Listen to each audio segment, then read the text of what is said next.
Welcome into WagerTalk TV. I am Drew Martin, joined by Brian Leonard and Kevin Dolan of WagerTalk.com. We're talking ACC action, a rivalry game here, Kevin. We get the Miami Hurricanes heading up to North Florida, Tallahassee, to take on the Florida State Seminoles in a Sunshine State battle. They're laying 2.5 as the road favorite, 61 being the total in Doak Campbell. What are we liking here between the Hurricanes and the Seminoles, Kevin?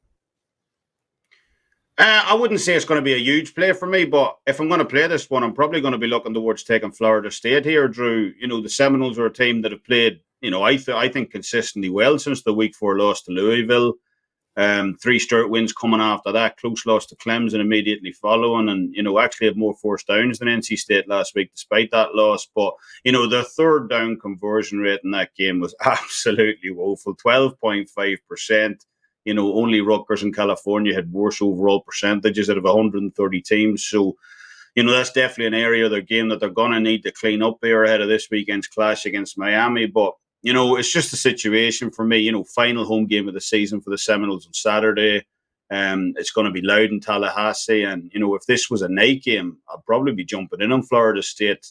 In all fairness, because, this team can play. They're first in the ACC on red zone scoring percentage this season is 75.9%. They've rushed for 200-plus yards in 6 of their 9 games this season as well. So, I think Florida State will be up for this one on Saturday, despite a pretty, even series history as well historically. Miami have now won 4 straight against the Seminoles, including last season's 52-10 beatdown in Miami. So, at home, I'll take Florida State to get a bit of revenge here and pull off the outright upset against Miami on Saturday. Looking towards the Noles. All right. And Brian, coming to you next here, we get FSU hosting the U. What do you like in Miami and Florida State here, buddy? Yeah, I can understand what Kevin's talking about here. These are 2 teams that I've done pretty well on this year. Unfortunately, the last time I used either one of these teams, I lost. I had Florida State against Clemson, and we all remember how that one ended. Then last week I used Miami, Florida against Georgia Tech, a game that they dominated, plus 234 yards over Georgia Tech. They just kept shooting themselves in the foot. And I actually listened to this game. I was traveling, and I listened to it on the radio. And you really get the feel of how the game's going when you listen on the radio as opposed to watching it on TV. And I gain more listening to a game on the radio than I do on TV. So it's the same way in baseball myself, but this Miami team, the last 4 weeks, they cover 3 out of the 4. And then last week they lost to Georgia Tech. But they go to North Carolina, covered by 4.5. Played NC State, covered by 4.5. Go to Pittsburgh, covered by 13.5. And then last week, losing that game, or winning by only 3. Miami's a team I like to play in the underdog role. Don't know if I trust them as a favorite. In fact, you look over the games that they played this year against FBS squads. Appalachia State, they win by 2. NC State, they win by 1. Pittsburgh, they win by 4. Georgia Tech, they win by 3. Their biggest win on the season has been by 4 points. It's hard to lay points as a road favorite in that regard on Miami, but I somewhat choose the Miami side there just because I knew after listening to that game that they should have had that victory last week against Georgia Tech, or should say they should have had the cover.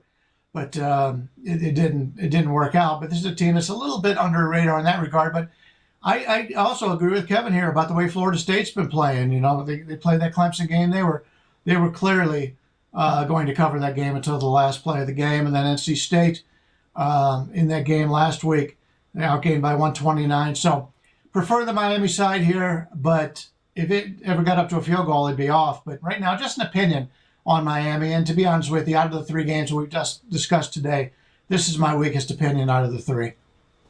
Brian, I agree with your radio comments there, man. One of my favorite things to do is watch the game, especially if I don't like the TV announcers, put them on mute and listen to the radio broadcast. It's actually something, guys, if you've never done it, I recommend it. But talking about the Miami-Florida State game, I'll actually make a case here towards the Hurricanes, guys. Since their bye week, they had the young kid come in, Van Dyke, at the quarterback position for De'Aaron King. And sure enough, they've won 3 of 4, both straight up and against the spread since that open date. Something I like to do there is look for young quarterbacks with a little extra practice time to really perform better. We've seen that with the Canes and also on the FSU side of things. Look, 2 straight ATS losses, losing 6 of 8 against the spread. I'm not about this Florida State team. I'm looking to fade them here in Tallahassee. I know they're the home team, but just 2.5 under a field goal. Kevin Dolan, I'm up against you. Disagreement's all right. That's what makes a market. So, hey, best of luck out there, guys. A case for Florida State and a case for the Hurricanes. For Brian Leonard, Kevin Dolan, I am Drew Martin. Enjoy the games this weekend. Also, remember to check out WagerTalk.com, the live odds screen. We're talking -2.5, the total of 61 here, Miami, Florida State. You can check out all the most up-to-date live odds in the business. Check it out, the live odds screen, WagerTalk.com.